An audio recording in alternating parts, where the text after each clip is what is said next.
Bonsoir à tous, bienvenue dans ma bulle de sagesse.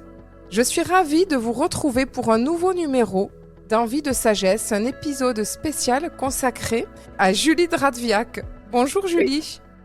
Bonjour Myriam, Donc merci pour l'invitation. Ah oui, c'est avec grand plaisir que je vous souhaitais t'inviter dans mon émission.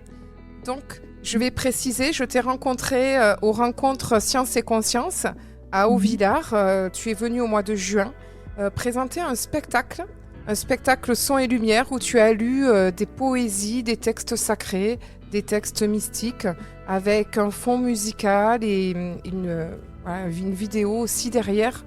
Et c'était assez magique. C'est comme ça que je t'ai découverte.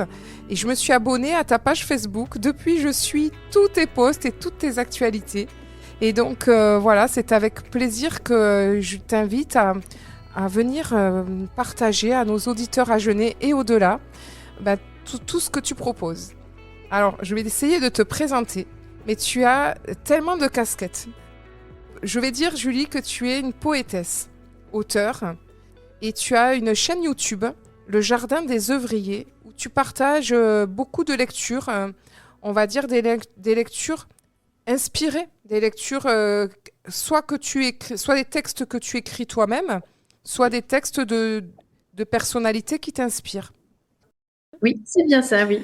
Et puis tu as aussi une activité parallèle, hein, tu accompagnes les gens dans le désert marocain, et ça on y reviendra tout à l'heure. Donc accompagnatrice de retraite et de voyage dans le désert marocain, avec quand même la dimension toujours un peu spirituelle derrière. Et tu as écrit récemment 2 livres. Est-ce que tu peux nous en parler? Les 2 livres sur les poètes qui t'inspirent? Oui. Alors donc le premier livre qui est paru, donc c'est un livre consacré à Charles Bukowski, ce poète américain qui est très connu en France pour son apparition mémorable dans Apostrophe, l'émission de Bernard Pivot. Cet homme alcoolisé qui a écrit les carnets d'un vieux dégueulasse. J'ai voulu en fait proposer une relecture de l'homme, de l'écrivain, avec un regard beaucoup plus tendre. Alors, c'est pas une biographie, mais plus effectivement un hommage, en tout cas, à l'homme qu'il a été, à son parcours et finalement tout ce qui a pu traverser sa poésie, son écriture. On le réduit souvent à un misogyne, très très cru, très très vulgaire et grossier, alors que finalement c'était quelqu'un de beaucoup beaucoup plus sensible et subtil qu'on ne le croit. Voilà, mais il faut lire à travers les lignes. Ensuite, le second ouvrage est un ouvrage consacré aux philosophes, alors très très peu connu, qui s'appelle Léon Chestov. Là, c'est un livre un peu plus complexe. C'est un essai sur sa pensée, justement, autour de la question de Dieu, Dieu comme mystère, Dieu comme abîme. Je n'en dirai pas plus parce que ça prendrait beaucoup, beaucoup trop de temps pour expliquer la pensée de Léon Chestov. Et le dernier, qui vient tout juste de paraître, donc là, c'est un premier recueil puisque ça fait très longtemps qu'on me réclame des recueils de mes propres textes. Donc là, j'en ai enfin publié un qui s'appelle Un rayon de débord et qui évoque justement la notion de débord, le débord en tant qu'inspiration. Quand on est artiste, voilà, on a tous ressenti cette chose, cette présence, cette énergie, peu importe ce que c'est, mais nous déborder, et c'est justement à travers ce débord que se passe quelque chose, et notamment l'acte artistique. Voilà. Alors, je l'avais prévu pour la dernière partie, mais puisqu'on en parle, eh bien, je vais te proposer, Julie, de nous en lire, de nous en offrir un petit extrait de ton recueil, à toi. Un petit extrait du recueil Un rayon de débord. Oui. Ça s'appelle Merci. J'aimerais tout de même dire merci pour les silences, pour les creux, pour les longues nuits de veille, quand l'âme saigne en secret et que l'on apprend à aimer le vide parce que le plein fait trop mal. Merci aux écorchures invisibles, à cette solitude que personne ne comprend, qui te serre la gorge dans la foule, mais qui te fait découvrir que l'on peut vivre sans appartenir à rien ni personne. Merci aux jours fous de rêves cassés, où chaque pas est une chute libre. Merci aux désastres, aux amours effilochés, aux espoirs envolés comme du papier brûlé, parce qu'en leur cendre, il reste un éclat d'une vérité nue, brutale, qui t'apprend que tout ça n'a peut-être aucun sens, mais que toi, tu es encore là, debout, malgré tout. Et à chaque matin où tu ne veux pas te lever, à chaque nuit où l'insomnie te dévore, tu continues. Parce que c'est ce qui fait la vie. Elle avance, elle grince, elle hurle. Et toi, tu dis merci. Moi, j'ai envie de dire merci pour cet extrait magnifique qui me touche beaucoup. Je pense que ça va toucher les auditeurs aussi. Alors, Julie, cette soif de spiritualité, de mystique, avant que tu nous parles un peu d'où elle te vient, je voudrais quand même dire aux auditeurs que Julie, c'est quelqu'un, pour moi, un mystère. C'est pour ça que je suis très contente de faire cette interview, pour essayer de percer un petit peu le mystère qu'est Julie. On a l'impression que l'on peut te mettre dans aucune case. Donc tu touches à tout ce qui... Enfin voilà, tu es intéressé, passionné par tout ce qui touche à la spiritualité et en même temps, tu révoques un peu, tu te mets en marge, tu n'es pas dans un milieu New Age, développement personnel un peu fourre-tout. Tu es toujours avec et à la fois en marge. Tu n'es pas non plus dans une religion, tu fais pas la promotion d'une religion. Et donc, voilà, c'est ce mystère-là que j'aimerais percer. Alors, Julie, d'où te vient cette quête? Tu as commencé, parce que tu as que 39 ans, à quel âge est-ce que tu t'es mis en route? Oh bah moi, je dirais que je me suis pas mise en route, ça m'a accompagnée dès l'enfance en fait. J'ai pas eu cette sensation d'avoir à me mettre en route, ça a été là déjà pour moi tout de suite. Ça a été comme une évidence étant enfant. Pourtant, bon, je suis pas issue d'un milieu où j'ai reçu une éducation religieuse, spirituelle ou autre. Enfin, mes parents avaient fait leur catéchisme comme beaucoup de personnes à leur époque. C'était normal, c'était d'usage. Bon, moi, voilà, mais j'ai pas reçu cette éducation-là. Mais cela dit, très tôt dans l'enfance, il y a eu cette intime conviction qu'il y avait quelque chose de plus grand, de plus vaste, et que j'appelle Dieu aujourd'hui. Alors, quand j'étais enfant, j'avais peut-être pas forcément les mots pour expliquer ce que c'était.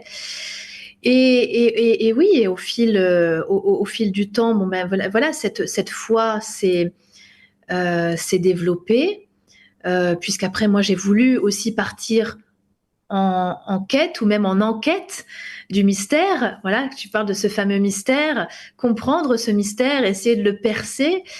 Le christianisme est devenu ma maison d'enfance, le lieu où je me suis épanouie, où j'ai grandi, parce qu'après, bon, la vie au départ, bon, j'étais dans une école publique, mais la vie a fait qu'on m'a changé d'école et j'ai dû aller en école privée. Et c'est là que, bon, j'avais 10 ans à l'époque, mais c'est là que j'ai compris que, enfin, certaines choses par rapport à Dieu, par rapport au monde, etc. C'est là que je me suis rapprochée aussi très, très fortement du Christ, de la figure du Christ en tout cas. Et après, j'ai continué à l'adolescence mon chemin, c'est-à-dire que cette maison d'enfance dont je parlais s'est ouverte et je suis entrée dans le monde, dans un monde beaucoup plus vaste. Et chaque religion que j'ai découverte a été pour moi autant d'îles, autant de pays magnifiques où je suis restée un certain temps avant ensuite de partir et d'aller découvrir autre chose. Voilà, c'est comme ça que s'est fait mon cheminement spirituel. Mais aujourd'hui, c'est très différent maintenant parce que autant justement plus jeune, j'étais dans cette quête de vérité, cette volonté de percer le mystère. Aujourd'hui, je suis dans une toute autre posture. Je pense que ce mystère, finalement, il est impénétrable, insondable. et maintenant je le respecte. Je respecte que justement que le mystère est une des facettes de Dieu, peut-être même sa facette la plus troublante, la plus fascinante, et que vouloir percer ce mystère, c'est peut-être faire insulte quelque part finalement à ce qu'est Dieu. Ce qu'on ne peut pas, on ne peut pas dire ce qu'est Dieu de toute façon. Enfin, moi, c'est la conclusion à laquelle j'en suis venue. Enfin, en tout cas pour moi. Je respecte après toutes les croyances, mais en tout cas, il y a cette volonté chez moi maintenant d'habiter le mystère et de préserver le mystère. Voilà. Et pendant toutes ces années, tu as beaucoup lu quand même, parce que c'est ce qui t'inspire, tous Bien les sûr. textes des différentes traditions d'ailleurs, que tu Bien partages. sûr. Ouais. Oui, bien sûr, parce que comme dans cette quête, j'ai été amenée à lire effectivement énormément, aller à la rencontre surtout Alors, il y a eu les philosophes, il y a eu les grands sages, il y a eu les grands mystiques, et ce sont justement les grands mystiques qui m'ont le plus touchée peut-être, parce que ils se rejoignent tous en fait, c'est-à-dire quelle que soit leur tradition religieuse, qu'ils soient musulmans, qu'ils soient bouddhistes, qu'ils soient taoïstes, qu'ils soient chrétiens, peu importe, finalement tous ont un même message d'unicité, parlent de l'unité divine. Et bon, après, comme je le disais, c'est avec leur sensibilité, leur code religieux, à travers leur propre tradition, mais dans le fond, ce message reste le même. Finalement, si on devait prendre une comparaison, c'est comme si finalement cette quête, c'était comme une montagne. Le sommet est le même pour tout le monde, mais la manière d'arriver à ce sommet, il y a autant de chemins possibles, voilà, pour chacun. Chacun emprunte sa propre voie pour arriver finalement à ce même sommet. Voilà. D'accord. Eh bien, merci Julie. Je vais te proposer une première pause musicale et nous allons nous retrouver tout de suite après pour continuer cet entretien. À tout de suite. Myriam avec vous pour une bulle de sagesse en compagnie de Julie Dradviak. Donc Julie, connue pour sa chaîne YouTube Le Jardin des œuvriers, où elle partage, où elle lit avec une voix, avec une certaine voix, on va dire inspirée, des poésies, des textes sacrés, des textes mystiques et ses propres textes également. Voilà, des auteurs. Donc ça, c'est une facette de Julie. Mais Julie, tu es aussi auteure, poétesse et tu accompagnes des retraites dans le désert. Est-ce que j'ai tout dit pour la présentation? Oui. Bon, c'est vrai que, comme tu le disais, je suis un peu multifacette. Il y aurait beaucoup de choses à dire, mais oui, c'est plutôt bien résumé. Oui. Essentiellement, oui, parce que tu proposes aussi tes services de mise en voix. Oui. Ouais. Je donne des lectures publiques aussi. Voilà. Il y a toute la dimension artistique. Moi, je fais aussi de la peinture. Bon, là, beaucoup moins. Maintenant, j'ai moins le temps de me consacrer à la peinture, mais je suis aussi peintre. Et voilà, je fais un peu dans la sculpture aussi. Bon, voilà, tout ce qui touche à la création. Voilà, c'est ce que j'allais. Voilà. C'est exactement. Tu m'ouvres effectivement la porte. C'est exactement ce que j'allais te dire. En fait, pour toi, la création, c'est un dialogue avec Dieu. C'est ta forme de prière où Tout à fait. Oui. Tout à fait. C'est pour moi, créer, c'est une forme de prière. Oui, c'est une forme de prière. Et créer, c'est une manière de rendre dans le visible, dans le palpable, dans le mot, quelque chose qui finalement a été recueilli. Je dis souvent que je ne suis pas, je crée pas ex nihilo. Je me sens plus comme une sorte de réceptacle. Je suis cette vasque dont parlait Bernard de Clairvaux, qui recueille quelque chose qui vient m'habiter en fait. Et ensuite, cette matière qui m'habite, que je recueille, je la transforme en quelque chose d'autre, en un poème, en une peinture, voilà. Et pour moi, je pense que c'est le principe créatif, mais à mon avis, c'est valable pour tout le monde. C'est-à-dire que quand on a certaines idées, quand on a certaines inspirations, quand on dit qu'on est inspiré, c'est pas quelque chose pour moi qui nous vient de vraiment nous-mêmes. Pour moi, c'est la rencontre d'une connexion avec autre chose. Ouais. C'est le fruit d'une rencontre avec autre chose. Ouais. Voilà. Oui, c'est ça, effectivement, l'inspiration. Et pour recueillir, tu parlais de, bon, pour pouvoir donner sous forme de création, ce qui t'habite. Et à un moment donné, tu as dit, je suis réceptacle, je le recueille. Alors, est-ce que tu as une pratique à toi? Comment tu fais pour recueillir? Est-ce que c'est une forme de méditation? Est-ce que c'est une contemplation? Comment tu t'y prends? Alors, je vais être très très honnête, je n'ai pas de pratique particulière. Je prie, bon, je fais de la méditation, mais ça reste quelque chose de ponctuel. C'est pas, je médite pas de manière intensive, je ne prie pas de manière intensive, c'est-à-dire que c'est quelque chose qui est, alors je sais pas, pour ainsi dire peut-être naturel, j'en sais rien, mais c'est comme ça. Voilà, c'est comme ça. Et aussi loin que ça remonte, de toute façon, j'ai toujours eu ce besoin, en tout cas, de rayonner de ce qui déborde, en fait, d'en faire quelque chose. Donc, est-ce que c'est je dirais, une disposition particulière que j'ai, peut-être qui est plus forte chez moi que d'autres, je ne sais pas, mais j'ai pas l'impression d'avoir à appliquer une recette particulière pour que ça arrive. Ça arrive. Et encore, ça arrive pas tout le temps. Parce que le principe, justement, de cet emplissage, c'est qu'il y a des moments, il y a des périodes de sécheresse, des périodes de vide. Parce que pour que ça se remplisse, à un moment, il faut que ça se vide, forcément. Donc, je traverse des périodes où il n'y a plus rien, où je crée plus, où j'ai plus d'inspiration. Et à ce moment-là, j'ai vraiment c'est des moments très, très douloureux pour moi parce que j'ai l'impression que ça reviendra jamais. Maintenant, un peu moins parce que j'ai l'habitude et je me dis, bon, voilà, tu es dans ta phase de creux, c'est pas grave, ça va revenir. Et à un moment donné, ça revient. C'est cyclique. Mais c'est quand même, tes lectures te nourrissent quand même, puisque tu es riche en différents auteurs, on voit bien que tu es quand même nourri de ces lectures. Bien sûr, ah oui, bien sûr, bien évidemment. C'est peut-être une forme de, j'allais dire pratique, c'est un mot restrictif, mais moi j'ai imaginé que c'était les différentes lectures qui te nourrissaient et t'ouvraient ton inspiration. Bien sûr, alors oui, effectivement, ça me nourrit, ça m'inspire, et en même temps, bon, moi, ça me permet aussi de comprendre mes propres fonctionnements et mécanismes, aussi me dire, tiens, je me retrouve aussi dans telle ou telle parole, mais je ne me laisse jamais enfermer par tel ou tel enseignement. C'est-à-dire, je vais y rentrer, je vais essayer de comprendre, je vais même parfois un peu pratiquer, mais jamais je me laisse enfermer. Et alors, c'est pour ça on me dit, mais en fait, comme vous le disiez, mais en fait, t'es quoi? En fait, tu crois en quoi? En fait, t'es pas tellement croyante, mais si, je pense que je suis infiniment peut-être plus croyante parce que je laisse toujours ouvert l'espace, en fait, pour accueillir ce qui est. Et non, je me laisse pas saisir ni enfermer. Oui.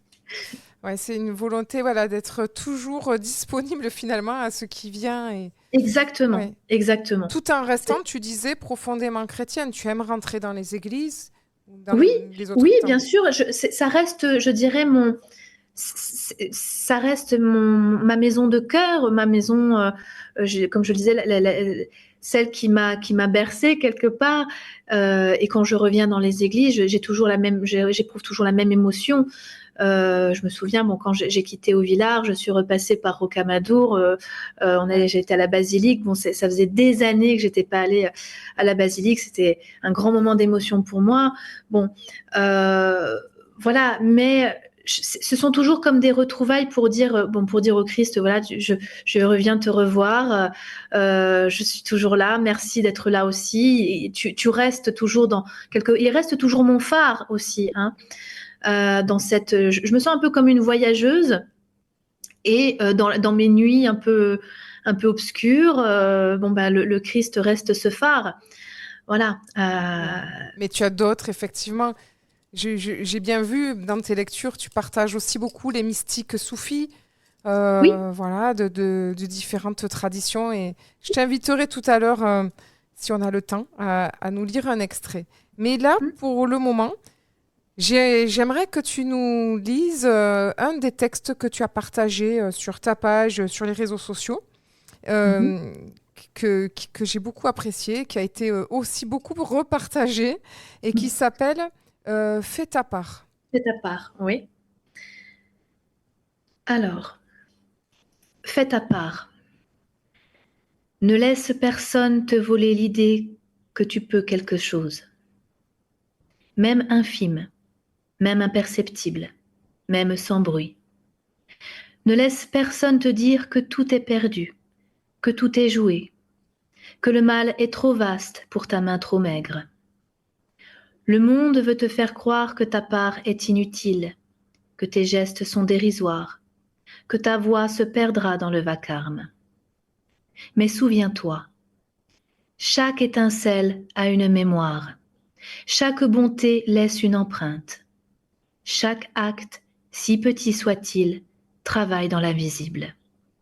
Fais ta part. Ne cherche pas à sauver le monde seul, ne cherche pas à être héroïque, ne te brûle pas à vouloir tout porter. Fais ta part, simplement, la part qui t'est donnée, la part que toi seul peux tenir. Cueille les miettes de sens là où elles tombent. Offre un regard, une caresse, un mot qui soigne.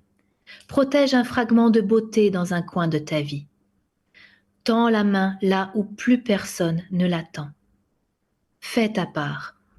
Rends un peu de lumière à ce qui s'éteint. Sois fidèle à la fragilité du vivant.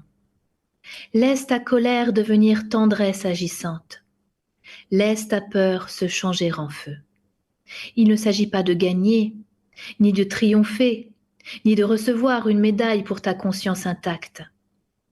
Il s'agit de tenir le fil, de garder vivant un lieu dans ton cœur où le mal ne gagne pas tout, de rester humain quand tout pousse à l'oubli, de rester debout quand tout voudrait que tu rampes. Fais ta part et souviens-toi, ce que tu fais ne sera jamais perdu, même si tu ne vois pas le fruit, même si personne ne dit merci, même si tu meurs sans savoir ce que cela aura changé. Le monde n'est pas sauvé par de grandes victoires, il est sauvé par de petits pas, des mères qui pardonnent, des pères qui protègent, des âmes qui relèvent, des poètes qui écrivent encore au milieu du désastre. Sois de ceux-là, de ceux qui n'attendent pas qu'on leur dise comment faire, de ceux qui ne cèdent pas au cynisme, ni au sarcasme facile, ni au confort du désespoir. Sois de ceux qui lavent, essuient, enterrent dignement, portent, soutiennent, réparent, gardent un feu dans leurs paumes. Sois de ceux qui prennent soin, encore, même la voix brisée. Fais ta part, même si tu doutes, même si tu tombes 1000 fois, même si tu n'as que tes mains vides. Fais ta part, parce qu'il n'y a pas de petite part, parce qu'il n'y a pas de geste inutile, parce qu'il n'y a pas d'amour perdu. Et quand tout sera trop lourd pour toi, repose-toi, ferme les yeux et souviens-toi. D'autres veillent à côté de toi. D'autres tiennent la flamme pendant que tu dors. Nous sommes reliés. Nous sommes plus nombreux qu'on ne le croit. Nous sommes discrets, parfois invisibles, mais nous sommes là. Et tant que nous serons là, le monde ne pourra pas s'effondrer tout à fait. Fais ta part, et quand tu ne peux plus, laisse la part des autres te porter. Un jour, peut-être, nos parts dispersées feront un grand chant. Un chant plus fort que le fracas. Un chant plus vaste que la nuit. Fais ta part, et que ta vie soit ce chant. Ah ouais. Je pense que les auditeurs vont se demander, mais qui a écrit ce texte aussi profond, aussi touchant? Et quand j'entends que tu nous dis, bah moi ça me vient comme ça, là moi je suis scotchée. Ouais. Merci, oui, oui, mais je pense que c'est un peu comme les personnes qui ont le don peut-être oui, de la peinture mais, ou de la musique où ça leur vient assez naturellement. Je dis pas, je pense pas forcément au génie, mais c'est quelque chose, je pense, de cet ordre, c'est-à-dire c'est peut-être une disposition particulière chez certains à voilà, dans leur art particulier, dans leur transmission particulière, à pouvoir faire ce qu'ils font Ouais. comme ils le font. Voilà. Oui, c'est vrai, mais en tout cas, ces mots, enfin, en général, de manière générale, tes mots redonnent à mon avis, ils peuvent relever, ils peuvent donner espoir à une personne qui peut être, tu vois, dans une situation où elle doute, où elle a un genou à terre. Et donc, c'est quand même le pouvoir des mots. Je me dis, c'est Oui, quand même extraordinaire. mais moi, c'est parce que je suis aussi très attachée à cette idée de la dignité de l'être humain. Même si on est à terre, même si on rampe, hein, parce que moi, je suis passée par des moments extrêmement difficiles dans ma vie, très, très durs, très violents aussi, et on peut se retrouver complètement cassé. On a toujours avec nous cette dignité, et cette dignité, personne ne peut nous l'enlever. Et c'est pour ça que je disais, même à terre, on peut encore tenir debout, mais même debout symboliquement, pas forcément debout sur ses jambes, mais symboliquement en son âme, à l'intérieur de soi. Ouais, Voilà. ouais. Ben, en t'écoutant, je me disais, ben voilà, j'ai des personnes à qui je pense en ce moment et j'ai envie, ben tu vois, je vais retrouver le texte et je vais leur envoyer. Et je pense que ça leur fera beaucoup de bien. Mm, mm. Merci. Bien, merci à toi, Julie. Je te propose une deuxième pause musicale et nous allons nous retrouver ben, tout de suite après. À tout de suite. Myriam avec vous pour une bulle de sagesse en compagnie de Julie Draviac. Donc Julie, auteure, poétesse, accompagnatrice également de retraite dans le désert. Et Julie nous a déjà partagé deux de ses créations, de ses poèmes. Et voilà, donc juste avant la pause, moi je reste encore toute émerveillée d'écouter voilà, cette belle poésie faite à part. Donc, je vous invite, ceux qui nous prennent en route, à réécouter le podcast ou bien aussi à vous abonner sur la page Facebook de Julie, puisque, en fait, Julie, tu partages beaucoup de tes textes sur ta page Facebook. Alors Facebook, oui, mais surtout, je pense, bon, parce que la page Facebook, bon, est active, mais beaucoup, beaucoup moins que celle de YouTube, en fait.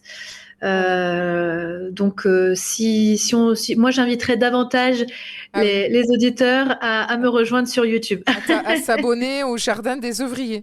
C'est ça, Au voilà. jardin, on y reviendra tout à l'heure. Alors moi qui suis un peu bah, tes différents écrits, tu écris à la fois des poésies, parfois aussi des coups de cœur et parfois, comme disait une autre intervieweuse, des coups de gueule, on peut le dire. Oui. Et il y en a un voilà, qui m'a plu, qui m'a interpellée. J'ai trouvé ça courageux, j'ai trouvé ça. Et donc tu parles de pornographie spirituelle. C'est osé Oui. comme terme. Oui, c'est osé, mais c'est volontaire, hein, j'ai voulu faire dans la provocation, Et ça vraiment marche. volontairement. Voilà. Après, Est-ce que tu... effectivement, bon, je commence ceux qui me connaissent, commencent à me connaître, savent que je peux avoir parfois des avis assez tranchés, sans être ni méprisante, ni irrespectueuse, mais simplement parce que je pense qu'à un moment donné, il faut pouvoir dire les choses.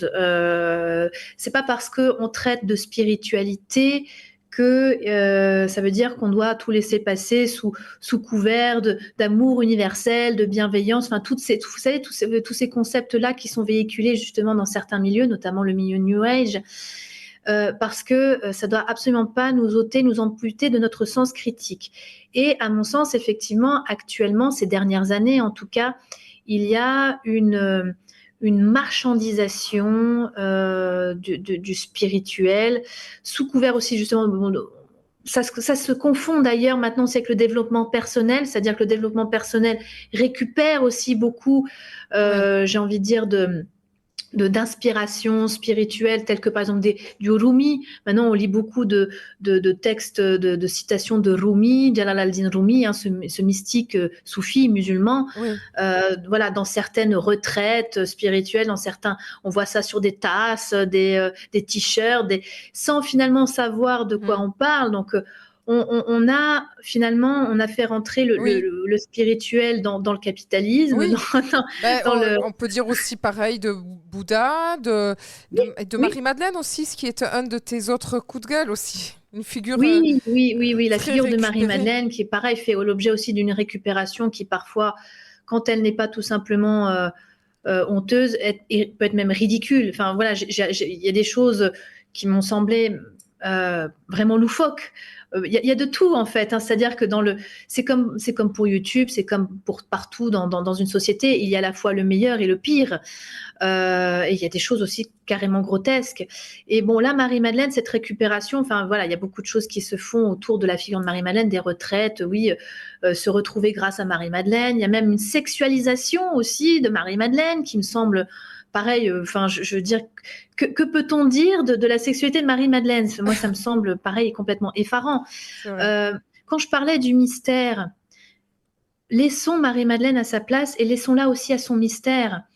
Je pense que ce qu'il faut retenir d'elle, c'était son amour à fou absolu pour le Christ, sa fidélité jusqu'à la croix, et cet amour et cette fidélité telle qu'elle a été. C'est elle qui a été l'apôtre des apôtres, donc voilà. Mais ne lui prêtons pas, je dirais, nos projections féministes ou autres, qui me semblent, oui, non, qui me semblent irrespectueuses parfois. Voilà. Oui, oui. Et tu disais aussi que dans ce grand marché, moi, ça me fait penser un peu dans les évangiles où quand Jésus prend son fouet, enfin les marchands du temple, en Les fait. marchands du temple, c'est exactement ça. C'est exactement ça. Les marchands du temple aujourd'hui sont partout. Mais ça s'explique après, voilà, ça s'explique aussi parce qu'on est dans une société qui va très mal. On est dans un monde, une civilisation qui est en plein effondrement de certaines valeurs, certaines institutions. On voit que tout se délite de tous côtés. Bon, c'est pas forcément une mauvaise chose parce que c'est cyclique de toute manière, hein. On passe par des états d'effondrement pour ensuite reconstruire quelque chose derrière qui normalement devrait être meilleur. Mais justement, comme nous sommes en plein effondrement, les gens vont mal, sont en pleine quête de sens, quête identitaire, quête spirituelle, parce qu'on a perdu aussi un certain ancrage avec nos racines. Jusqu'à maintenant, on avait les religions qui nous servaient justement aussi de support dans les crises notamment, etc. Comme on n'a plus tout ça, ça a été un peu rasé ces derniers siècles. Bon, ben voilà, il y a cette errance, et justement, tous ces marchands du temple viennent exploiter toutes ces errances. Et ces souffrances, parce que ce sont aussi beaucoup de gens en souffrance. Et c'est ça que je trouve assez honteux, voire même répugnant. Oui, oui, oui. Voilà, ça faisait partie effectivement de ce que tu avais envie d'exprimer.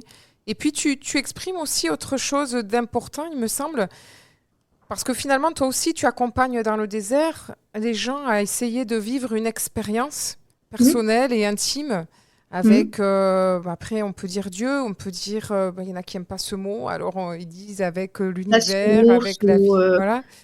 Et toi, tu essayes de les accompagner en restant comme, on va dire, comment tu pourrais dire, comme quelqu'un qui est à côté, tout simplement. Oui, je garde toujours une certaine distance, c'est-à-dire je ne veux pas m'imposer comme une sorte de gourou, de thérapeute ou de sauveur. Ce n'est pas moi qui viens tenir les béquilles, j'accompagne. Tout comme j'accompagnais justement, je fais ce parallèle des personnes âgées quand j'étais auxiliaire de vie, que je m'occupais de personnes âgées. On ne fait pas à la place d'eux. On essaye, on accompagne, on aide. Voilà, on est dans l'accompagnement. On fait à la place d'eux, bien sûr, quand physiquement c'est pas possible, bien évidemment, mais là c'est pas du même ordre. Mais dans ces accompagnements-là, je ne souhaite pas justement m'imposer. Pour moi, les personnes aussi doivent venir avec, entre guillemets, la responsabilité de leur expérience. C'est à elles aussi justement de faire ce travail. Je ne veux pas. C'est pour ça que je suis contre tous ces séjours dits spirituels où on promet aux gens des solutions, des techniques, des choses clés en main, voilà, des promesses finalement de salut, des promesses de rédemption ou autres, alors que pour moi c'est tout à fait mensonger. Et surtout, je pense que les personnes doivent elles-mêmes prendre en charge ce chemin, cette dynamique-là. J'utilise souvent la parabole, ce passage, pardon, du texte des évangiles pour ceux qui connaissent, le paralytique qui demande au Christ de le sauver, qui dit Seigneur, Rabbi, s'il te plaît, sauve-moi. je ne marche plus, sauve-moi. Et là, le Christ lui répond, il ne lui dit pas, oui, je vais te sauver. Il lui dit, veux-tu être sauvé? Et c'est formidable comme réponse. C'est formidable parce que finalement, ce que le Christ convoque, c'est cette capacité en nous à vouloir avancer et traverser, voilà, ce qui nous arrive. Et bon, le paralytique, à un moment donné, se lève, il prend son grabat et il part. Voilà. Mais ça, c'est symbolique, bien évidemment. Et je pense que c'est ça, justement, ce travail spirituel-là nécessite la part active des gens qui viennent. Donc moi, je suis là comme facilitatrice. Je préfère ce mot d'accompagnatrice et facilitatrice ou d'accoucheuse.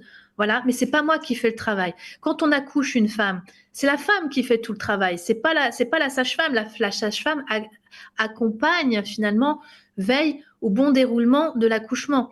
Mais c'est pas elle qui fait le travail. Voilà. Ah oui, oui. Et donc, tu disais que dernièrement, hein, alors c'était ton petit coup de gueule aussi du moment, c'est que Oui.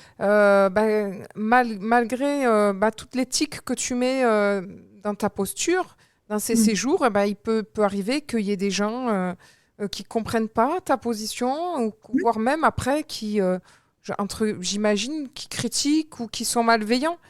Et Oui, ça te oui, rend, oui. ça t'attristait, quoi. Tu disais, Oui, oui, je l'ai vécu bon, c'est arrivé avec quelques rares personnes, mais malgré tout, ça prend forcément beaucoup, ça prend un impact énorme parce que souvent aussi, c'est contagieux.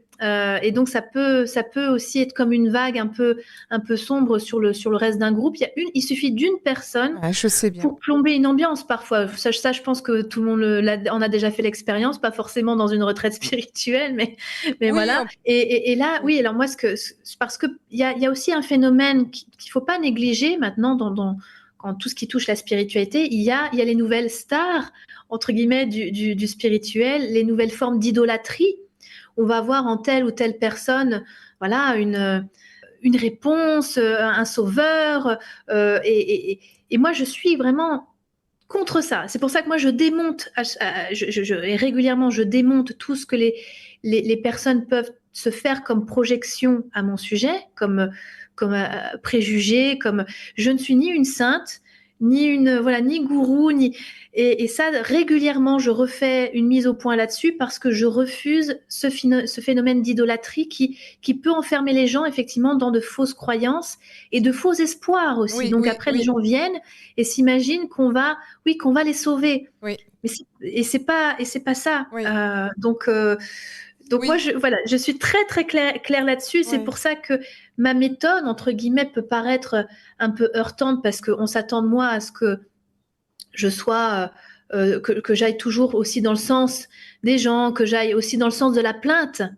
Mais c'est pas du tout ce que je fais. Donc parfois même la plainte, justement, je m'en retire, je prends mes distances avec la plainte et on ne le comprend pas. Parce que j'essaie de faire aussi comprendre qu'il ne faut pas s'enfermer dans la plainte, parce qu'il y a des gens qui s'enferment dans la plainte et c'est justement le cercle vicieux. Après, on ne s'en sort plus. oui. Donc, et ce retrait-là, parfois, est mal compris, mal vécu. Je l'entends, je le comprends, mais voilà. Oui, Mais j'ai pas la prétention de vouloir plaire à tout le monde après. oui, Voilà, c'est ça, je ça. l'accepte. Eh oui, c'est pas une posture facile.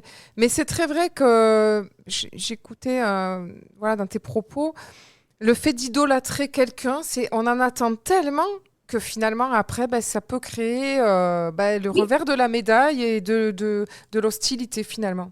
D'être oui, déçu que la personne ne correspond pas à cette image idéale qu'on avait d'elle, en fait. oui, c'est ça.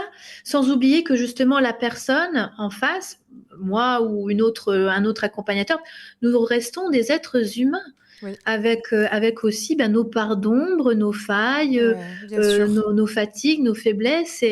Et voilà. Et en fait, parce que, comme je le disais, on a tendance à croire qu'on est des êtres éthérés, sans défaut, lisses, parfaits, alors que pas du tout. Enfin, moi, je suis la première à revendiquer aussi euh, qu'il faut assumer notre part d'ombre. On est des êtres duels, on n'est pas des anges. Je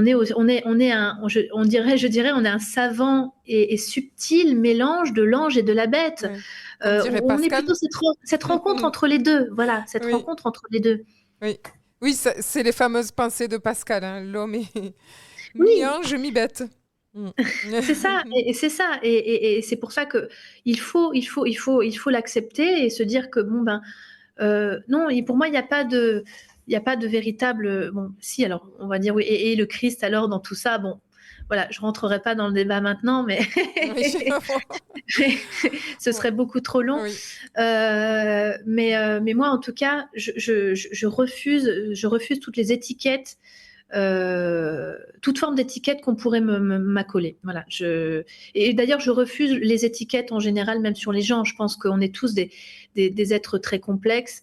Mais c'est rassurant, en fait, de mettre des étiquettes. C'est rassurant de mettre les gens dans des cases parce que c'est ce qui nous permet de comprendre depuis qu'on est enfant.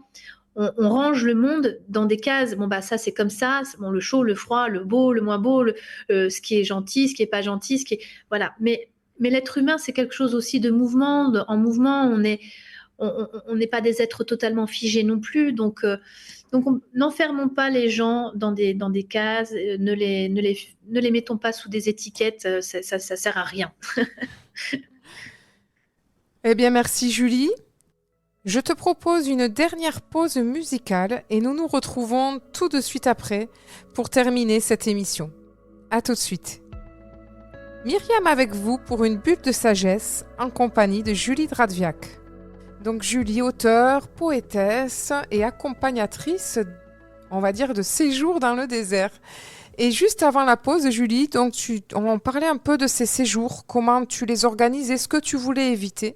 Et j'aimerais bien, dans cette dernière partie, que tu nous expliques un peu en quoi consistent ces séjours, en quoi consiste ton accompagnement, ta présence, concrètement, comment ça se passe? Bon, alors déjà, j'ai retiré de mon vocabulaire le mot retraite. Donc ces séjours ne sont plus des retraites parce que le mot retraite, les retraites spirituelles, provoque pour moi trop de confusion, trop de malentendus aussi. Donc je n'utilise plus ce terme. Ces séjours, comme le prochain séjour qui aura lieu en novembre, c'est très simple. Ce sont des séjours où chacun vient pour se poser, se déposer, se reposer. On est, en fait, je veux vraiment ouvrir un espace de liberté. La liberté est aussi un concept fondamental chez moi, de liberté où chacun peut s'approprier son temps pour lui. Alors bien évidemment, il y a des temps d'échange, il y a des temps de dialogue, on peut lire de la poésie. Chacun vient aussi avec ce qu'il a envie d'apporter. S'il est musicien, eh bien pourquoi pas nous apporter un peu de musique. S'il écrit, nous apporter quelques textes. Ouvrir un espace tout simplement de lien humain en fait. Il n'y a pas un programme forcément figé. Les choses se font comme enfin, elles se font de manière assez naturelle, assez fluide, comme ça vient, comme on le ressent, comme c'est inspiré. Alors bien évidemment, il y a une logistique qui est, elle, organisée, programmée, c'est évident. Mais en tout cas, dans le fond, il ne s'agit pas d'imposer un programme fixe avec bon, bah, tel enseignement à telle heure, telle chose à telle heure, mais garder toujours cet espace ouvert et libre. Le but simplement, c'est aussi de se dépouiller au maximum de tout ce qui vient finalement je dirais de l'Occident, parce que bon voilà, hein, les personnes donc de notre monde effréné, de notre monde avec toutes nos injonctions, tout ces finalement toute sa rapidité, toute sa vitesse. Finalement, on est tout le temps accablé de pensées, de soucis, de choses à faire. On nous incite aussi tout le temps à remplir le temps. En fait, c'est une obsession ici, en tout cas en Occident. Le temps ne doit jamais être vide. On doit le remplir, le remplir, le remplir. L'ennui n'a pas le droit d'exister. On ne peut C'est pas vrai. s'ennuyer, on ne doit pas s'ennuyer. Du bruit, de l'agitation, du bruit, de l'agitation. Exactement. Et c'est ça que finalement on réapprend au désert, c'est réapprendre à occuper aussi à la fois l'espace vide et le temps vide. Et pour certains, c'est très, très, très difficile. Pour certains, c'est surprenant. Pour certains, c'est intéressant. Mais il se passe toujours quelque chose. Voilà. Parce que finalement, inviter des gens dans le désert et puis remplir leur temps d'un tout un tas d'activités, pour moi, ça, Ça n'a pas c'est de pas le sens. but, c'est contre-productif en fin de compte. Oui, oui, Alors que justement, l'expérience du désert, c'est l'expérience du vide, du du vide. dépouillement. Moi, la première fois que j'y suis allée, il n'y avait pas de programme. Je ne suis pas allée dans le cadre, je l'ai fait parce que j'avais envie, absolument envie, justement, de ce vide, de ce silence, de ce rien, en quelque part. C'est pas vraiment du rien, il y a quelque chose. Et c'est là qu'il s'est passé, qui se passe tout, justement. Dans ce rien-là. Parce que bon, ben, là, quand on arrive dans cet espace infini Oui. et que bon, ben, on se pose aussi et qu'il n'y a rien à faire, et ben, c'est là que tout se passe. Ouais, ouais. Ça m'évoque, entre parenthèses, la nuit, la fameuse nuit de feu d'Éric Emmanuel Schmitt, Oui, qui raconte aussi cette expérience. Mm. c'est ça, c'est tout à fait ça. Accepter de se perdre quelque part, symboliquement, bien sûr, mais accepter de se perdre, accepter d'être, ça peut choquer quand je dis accepter d'être insécurisé.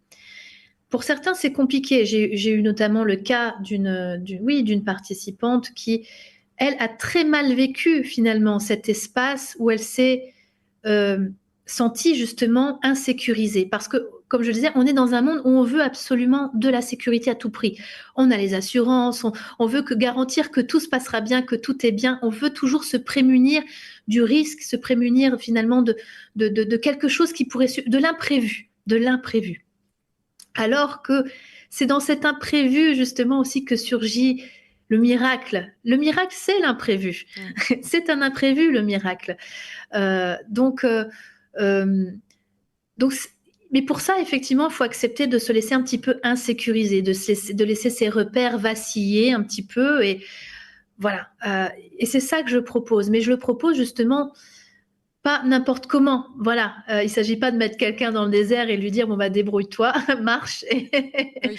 C'est pas n'importe comment. Voilà, je suis là et je suis là surtout pour recueillir la parole si elle a besoin d'être recueillie, pour recueillir une inquiétude et puis pour proposer, comme je disais, des espaces de dialogue, d'échange, de poésie, de voilà, de partage, tout simplement. Être ensemble, mais dans la façon aussi la plus simple qui soit. Euh, voilà. Donc le prochain séjour dans le désert marocain, il aura lieu mois Du, de... pro- du 1er au 8 novembre, alors là, c'est un séjour un peu particulier parce que tous les autres séjours jusqu'à présent, c'était des séjours en itinérance, c'est-à-dire que chaque jour, on marchait à peu près 3 heures et on changeait de bivouac. Là, c'est un bivouac fixe, donc en fait, on ne bouge pas, on sera toujours au même endroit, dans le désert, voilà. On aura une sortie de 2 jours dans les grandes dunes d'Erxar, mais bon, voilà, ça, j'en dis pas plus parce que je tiens encore une fois, ça aussi, c'est important pour moi, à préserver le mystère autour de ce qui va se passer pour que les gens n'aient pas justement toute l'organisation en main, Oui, qu'ils acceptent de ne pas tout de contrôler et se, qu'ils acceptent de se laisser se surprendre laisser aussi. Voilà. surprendre. Ouais, d'accord. Bon, je mettrai sous le podcast tes coordonnées pour te joindre Oui, et te contacter. Et puis d'ores et déjà, on peut donner déjà ton email. oui, oui, Oui. oui. Alors l'email, donc c'est lejardindesœuvriers@gmail.com, tout Voilà. simplement. Voilà, le jardin des œuvriers, tout attaché, euh, pour avoir plus de renseignements. Après, je suis joignable aussi sur WhatsApp. Alors mon numéro est disponible partout sur les réseaux sociaux, Voilà, bon, donc ben, c'est très facile de me joindre, de me contacter. Donc je suis même d'ailleurs plus réceptive sur WhatsApp. Donc il y a ah. pas de problème.